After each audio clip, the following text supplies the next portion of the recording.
Rodgers spent around 6 hours yesterday in Pittsburgh visiting with the Steelers, and he continues to weigh options for his future. For the first time in his career, Aaron Rodgers is a free agent, and yesterday the four-time NFL MVP met with team coaches in what was called a positive visit. Remember, Rodgers was officially released by the Jets back on March 12th.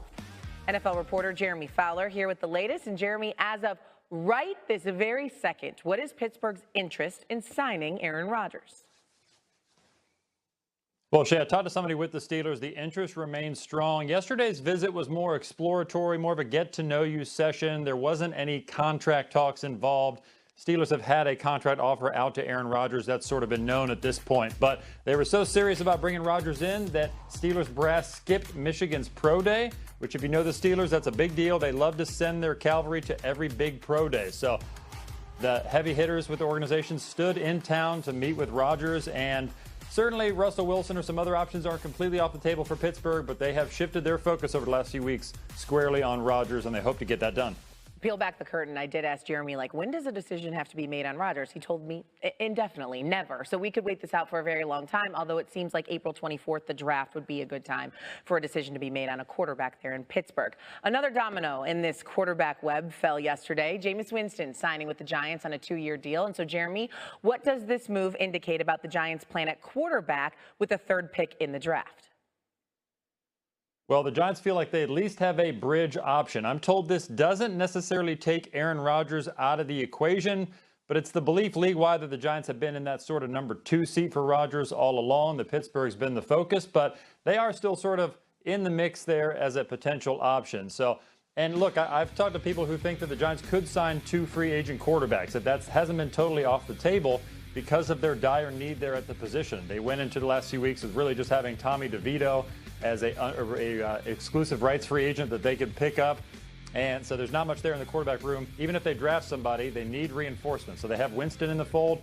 Could sign somebody else. Russell Wilson, he's considered the Giants a viable option for a while now. We'll see if that Winston signing changes things for him. Okay. And as of right now, with the third pick in the draft, the thought is that Shedeur Sanders would go to New York. We will see. How about the Steelers and the Giants? They were options for free agent quarterback Russell Wilson. What did Friday's developments mean now for where Russell Wilson could end up? Well, as far as other wild cards for Wilson outside of the Giants, I did hear that the Steelers have not taken them off their list. It just appears that he's been sort of number 3 behind Justin Fields, who they've tried to sign a few weeks ago, who went to the Jets, and then now Rodgers. So it feels like that relationship has ended after 1 year in the black and gold, but we'll see. It's not totally off the table at this point. And then the Cleveland Browns loom large here. They had Russell Wilson in for a visit last week. There is some interest from the Browns in bringing Russell Wilson in with a contingency plan of like a Carson Wentz or another free agent. And then, of course, they're picking second overall. They can draft a quarterback. But Wilson still has at least 2 hands in the fire with Cleveland and Pittsburgh. And then the Giants, he's considered an option for a while now. We'll see what changes there. All right, we'll keep an eye on all of these courts. Is on and popping. Bart Scott, Jeremy Fowler joining the program. Gentlemen, good morning to you. J-Bone, the Bengals finalized contract extensions with Ja'Marr and T early this week. Now the focus shifts to Trey Hendrickson, who's also looking for an extension. Where do things stand between the two sides? Gee, I'm told the talks between the Bengals and Trey Hendrickson are quiet right now. They tried to reignite things last week on a contract extension, talked for a few days, exchanged some potential offers, couldn't reach an agreement as of now. Also, the Bengals have not shown an eagerness to trade Trey Hendrickson despite some clear interest from teams looking for a pass rusher at a premium spot. And so right now this is at a stagnation point. The Bengals do want to pay Hendrickson.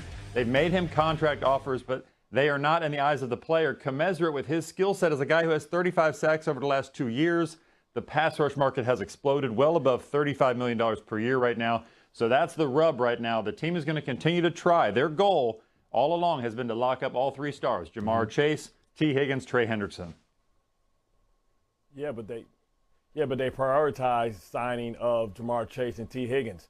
And you're paying your second receiver $28 million when you have a guy that has led the league in sacks, and he has 57 sacks over 4 years. I've seen this movie before with the Bengals with T.J. Houshmandzadeh and Chad Ochocinco.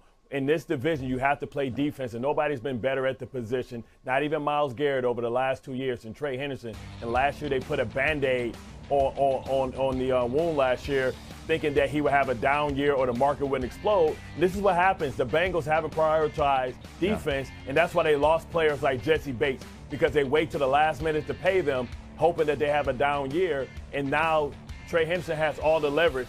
And them trying to say that they're trying to trade him is a joke, because they put a poison pill expecting a first-round draft pick when the team that acquires him knows that they have to pay him $30 to $35 million. And when Michael Parsons gets paid, the market's going to explode even more. Mm-hmm.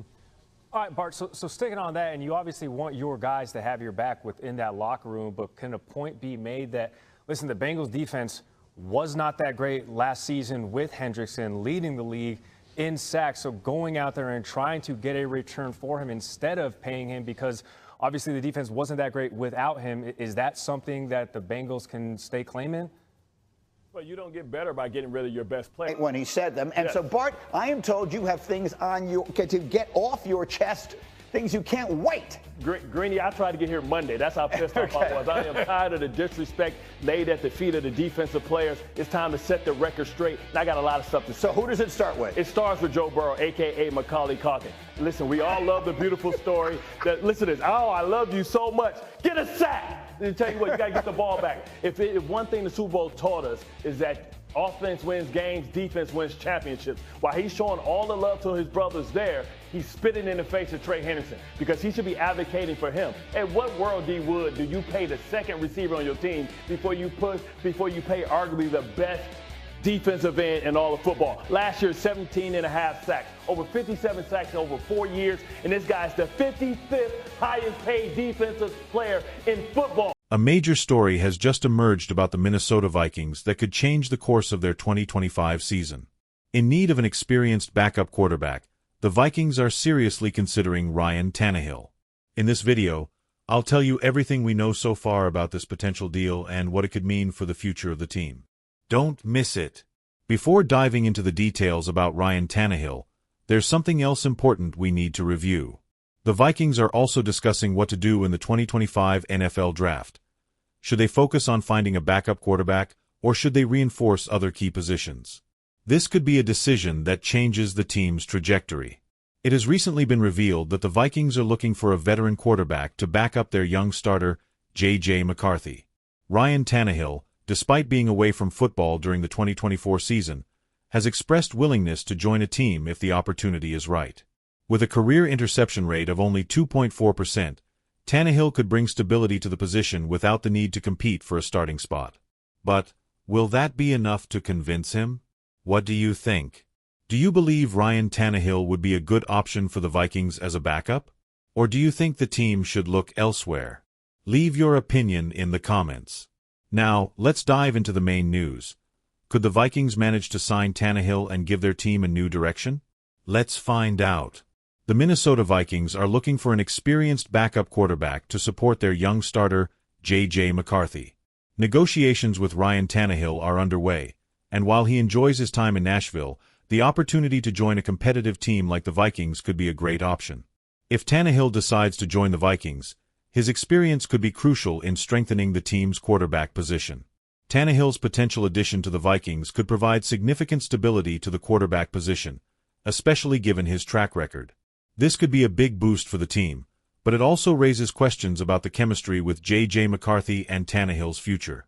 If he decides to join, how will his presence affect McCarthy's development? What do you think? Is Ryan Tannehill the perfect reinforcement for the Vikings, or should they have searched for another quarterback? Leave your comments below. I'd love to know your opinion. Stay connected for more news about the Minnesota Vikings and other important NFL topics.